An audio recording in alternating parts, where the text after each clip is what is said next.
இந்த பொண்ணுக்கிட்ட கஞ்சா வந்து எப்படி வந்தது, அந்த பொண்ணுக்கிட்ட வந்தது மட்டும் இல்லை, அந்த பொண்ணு வந்து கஞ்சாவை வந்து ஸ்கூல் உள்ளே விற்றுருக்கு. அந்த பொண்ணு பார்த்தீங்கன்னா சொல்லுது, நான் வந்து கஞ்சா விற்றேன், நான் விற்பேன், உங்களால் என்ன பிடுங்க முடியுமோ பிடுங்குங்க. தண்ணி அடிக்கிற பொம்பளையை உட்கார வச்சுட்டு பெண்களும் ஆண்களுக்கு நிகர, நாங்கள் தண்ணி அடித்தா உனக்கு என்னென்ன. மாணவிகள் இது போல் கஞ்சா பழக்கத்துக்கு அடிமையாகி தமிழகம்க்கு வந்து குட்டிச்சவராக போகிறது, அது போனால் தப்பு இல்லைன்ற மாதிரி ஒரு ஷோவே நடத்துகிறாங்க. ஒரு 5 கிராம் கஞ்சா இன்றைக்கி வந்து ஒரு 800 ரூபாய்க்கு விற்கிறாங்க. அப்போ ஒரு கிலோ எவ்வளோ விற்பாங்க பார்த்துங்க. இப்போ கஞ்சாவை வந்து அதிக அளவில் கல்லூரியிலையும் பள்ளியிலையும் வரக்கூடிய காரணம் என்ன? இந்த ஆட்சி 4.5 ஆண்டு காலம் வந்ததுலேருந்து சுமார் 3000 கிலோக்கு மேலே சென்னையில் மட்டும் கஞ்சாவை பறிமுதல் பண்ணியிருக்காங்க. அரசு பள்ளியில் ஒரு மாணவன்கிட்ட கஞ்சாவை பறிமுதல் பண்ணி பேர் அதிர்ச்சி ஆச்சு.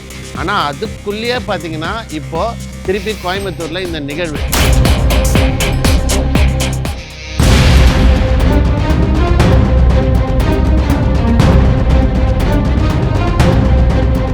நேருக்கு சமூக ஆர்வலர் சசிகுமாரின் வணக்கம். இப்போ நம்ம எதை பற்றி பார்க்க போகிறோம்னா, சமீபத்தில் ஒரு கோயம்புத்தூரில் ஒரு மாணவி கிட்ட இருந்து கஞ்சாவை பறிமுதல் பண்ணியிருக்காங்க.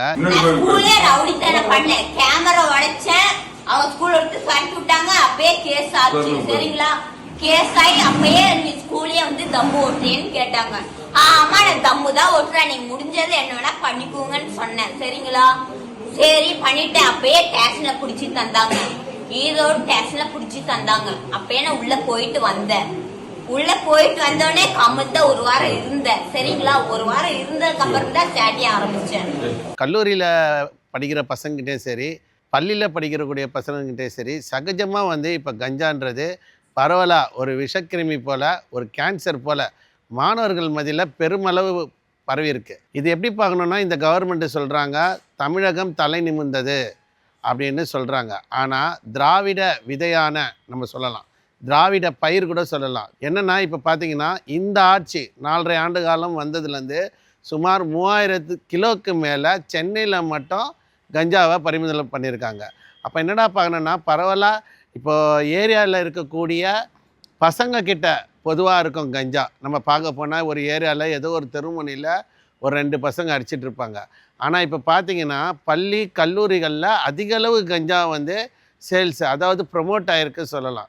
என்னென்னா ஒரு விஷயம் பாருங்கள், இந்த பொண்ணுக்கிட்ட கஞ்சா வந்து எப்படி வந்தது, அந்த பொண்ணுக்கிட்ட வந்தது மட்டும் இல்லை, அந்த பொண்ணு வந்து கஞ்சாவை வந்து ஸ்கூல் உள்ளே விற்றுருக்கு. ஒரு 16 வயசு மாணவி கிட்ட, அதாவது இப்போ தான் கடந்த ஒரு 10-15 நாளைக்கு முன்னாடி சென்னையில் P3 காவல் நிலையத்துக்கு உட்பட்ட அரசு பள்ளியில் ஒரு மாணவன்கிட்ட கஞ்சாவை பறிமுதல் பண்ணி பேர் அதிர்ச்சி ஆச்சு. ஆனால் அதுக்குள்ளேயே பார்த்திங்கன்னா இப்போது திருப்பி கோயம்புத்தூரில் இந்த நிகழ்வு. இது வந்து பார்த்திங்கன்னா பெருமளவு அதிர்ச்சி. ஏன்னா மாணவர்கிட்ட போயிட்டு இப்போ மாணவிக்கிட்டேயும் வந்துடுச்சு. இப்போ பள்ளிக்கு அனுப்பக்கூடிய கல்லூரிக்கு அனுப்பக்கூடிய பெற்றோர்கள் மத்தியில் பார்த்திங்கன்னா இது மிகப்பெரிய அதிர்வலியும் உண்டாயிருக்குதுன்னு தான் நம்ம சொல்லணும். என்னென்னா பார்த்திங்கன்னா ஒரு 5 கிராம் கஞ்சா இன்றைக்கி வந்து ஒரு 800 ரூபாய்க்கு விற்கிறாங்க.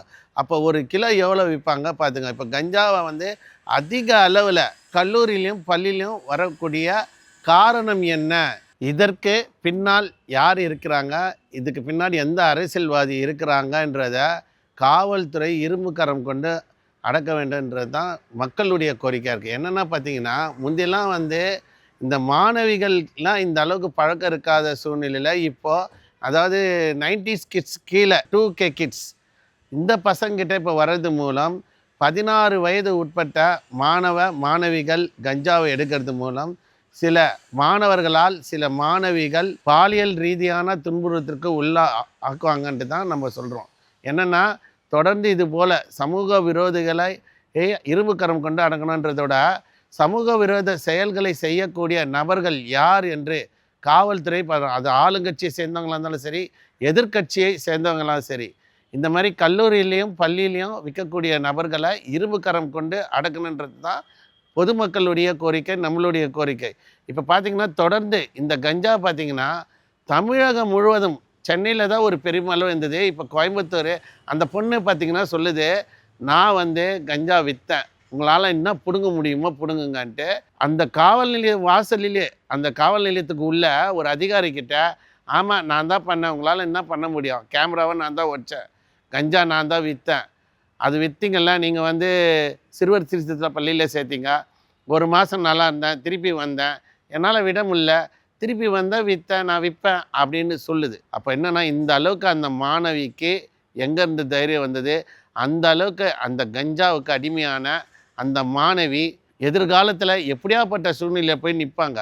அந்த ஒரு மாணவி மட்டும் இல்லை, இன்னும் எத்தனை மாணவிகள் இதுபோல் கஞ்சா பழக்கத்துக்கு அடிமையாகி தமிழகம் வந்து குட்டிச்சவராக போகிறது என்பது நம்மளுக்கு எதிர்காலத்தில் தான் தெரியும்.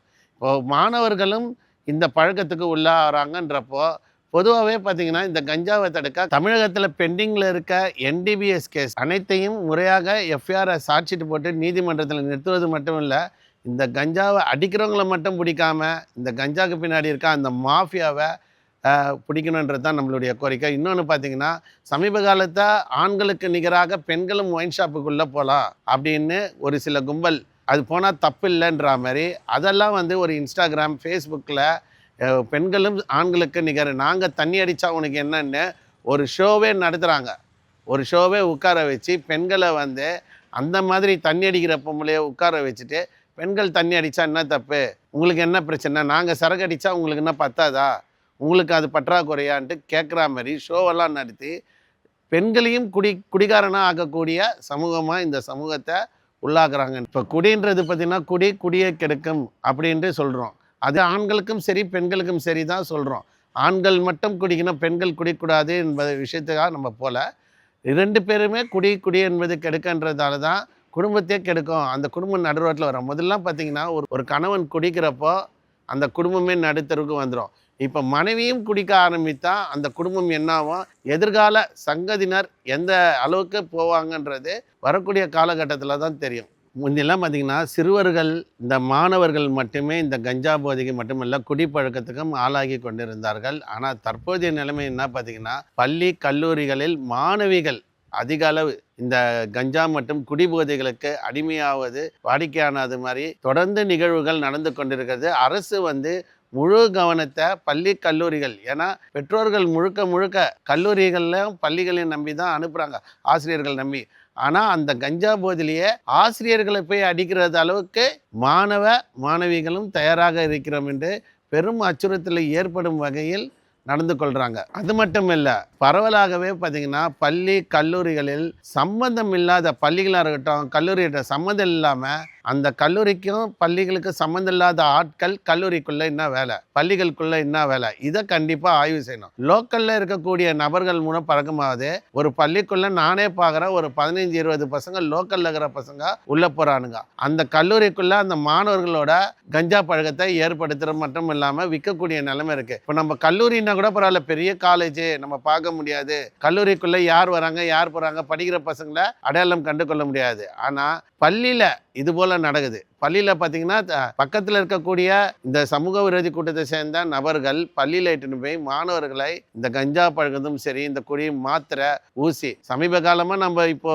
பார்த்துட்டே வரோம். ஒரு 6 மாதத்தில் கிட்டத்தட்ட 4-5 மாணவர்கள் ஊசி போதையால் இறந்துருக்காங்கன்ற செய்தியை நம்ம தொடர்ந்து பார்க்குறோம். அப்படி பார்த்தோம் இது போன்ற போதை பொருளுக்கு தடை செய்யாமல் இது சமூகத்தில் ஒரு பெரிய ஒரு பரவலை ஏற்படுத்தி எல்லோருக்கும் அச்சுறுத்தல். இப்போ கஞ்சா போதையில் வந்து பார்த்திங்கன்னா சின்ன பசங்க செயின் அரிப்பு சம்பவத்தில் ஈடுபடுறானுங்க. சின்ன பசங்க நேராக போயிட்டு ஒரு கொலையை பண்ணுறாங்க. அதை நான் எல்லா சேனல்லையும் சொல்லியிருக்கேன். இந்த திமிரு பிடிச்சவன் படத்தில் கூட பார்த்தீங்கன்னா அவன் க்ளீனாக சொல்லுவான், 18 வயசு கீழே உன்னை யாரும் பண்ண முடியாது, உன்னை இந்த சட்டம் எதை செய்யும் அது அப்படின்ட்டு சொல்லுவாங்க அந்த தீனான்ற கேரக்டர். அப்போ என்னன்னா மாணவர்களுக்குள்ளே அது ஒரு பெரிய விஷயமா, நம்ம 18 வயசு கீழே இருக்கண்டா இந்த கஞ்சா சரி இந்த ஊசி அடிச்சுட்டு நம்ம எந்த தப்பு பண்ணால் பரவாயில்ல, ஒரு பொண்ணை திரும்பி 4 மாணவர்கள் கெடுத்தா கூட நம்மளை சட்டம் ஒன்றே பண்ணாது. மிஞ்சி போனால் என்ன பண்ணோம், சிறுவர் சீர்திருத்த பள்ளி போன்ற ஒரு கான்ஃபிடென்டான ஒரு விஷயமா இது பக்காவாக தெரிஞ்சே பண்ணுறானுங்க பசங்க. அப்போ என்னன்னா இதுக்காக ஒரு இரும்பு கரம் கொண்டு அடக்கக்கூடிய சட்டமாக கொண்டு வந்தால் மட்டுமே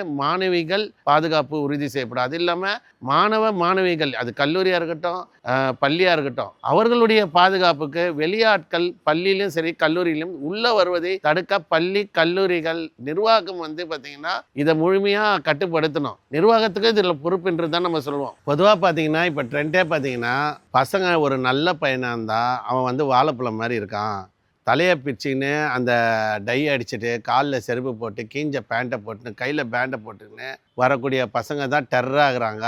அதுவும் இந்த கஞ்சா அடிக்கிறவங்க தான் புள்ளிங்க தான் வந்து ஹீரோக்கள்ன்ற மாதிரி காமிக்கிறாங்க. இது ஒரு தப்பு. ரெண்டாவது இந்த கானா பாடல்கள் பார்த்தீங்கன்னா நல்ல வரிகள் பார்த்தீங்கன்னா முழுக்க இந்த கஞ்சாவை வந்து கஞ்சா அடித்தா தப்பு இல்லை அப்படின்றாங்க. உதாரணத்துக்கு ஒரு பாடலே இருக்குது, அதாவது கிசால சொருவது கண்ணு காரணம் ஜாயிண்ட்டு ஒன்றுன்னு வர்க்கராக பாடுறாங்க. அந்த கஞ்சாவை வந்து இன்ஸ்டாகிராம்லேயே ப்ரொமோட் பண்ணுறாங்க.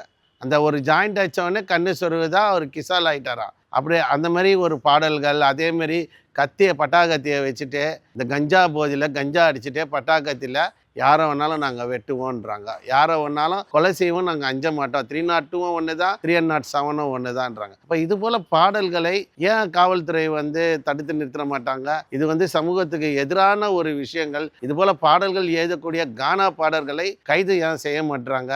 இப்போ பார்த்தீங்கன்னா இந்த கானா பாடல்கள் பாடிக்கொண்டே கஞ்சா அடிச்சுட்டு, இப்போ பாருங்கள் சமீபத்தில் கூட அந்த திருத்தணியில் அந்த கானா பாட கத்தி வச்சுன்னு கஞ்சா அடிச்சுட்டு தான் வட மாநில நபரை வந்து அந்த அளவுக்கு தாக்குனாங்க. அதே போல் இப்போ எதிர்காலத்தில் இது போல் பாடல்களும் சரி, இந்த கஞ்சா பாடல்கள் கானா பாடல்கள் பாடக்கூடிய நபர்கள் கஞ்சா இந்த கத்தியை வச்சுட்டு ப்ரொமோட் பண்ணுற எந்த ஒரு விஷயமும் காவல்துறை வந்து அந்த இன்ஸ்டாகிராம் ஐடியெல்லாம் வந்து நடவடிக்கை எடுக்கணும்னு நம்ம கேட்குறோம். மேலும் பார்த்திங்கன்னா பொதுமக்கள் மத்தியில் இது போல் கஞ்சா அடிக்கும் நபர்களையும் சரி, போதை ஊசி பழக்கத்தை ஏற்படுத்தும் நபர்களை கடுமையாக தண்டிக்கணும். ஒரு 302 307க்கு ஈக்குவலாக போதை அஸ்து பயன்படுத்தக்கூடிய நபர்கள் மீது மட்டும் போடாமல் அந்த விற்கக்கூடிய நபர்களை இரும்புகரம் கொண்டு அணுகணும். எனக்கு கடைசியாக ஒன்று நம்ம சொல்லிக்கிறது என்னென்னா, காவல்துறையை நம்ம குறை சொல்லலை, ஆனால் ஒரு சில காவல்துறையில் உள்ள கருப்பாடுகள் மூலம் கஞ்சா அமோகமாக தமிழகத்தில் விற்குதுன்றதை நம்ம பதிவு போடுறோம்.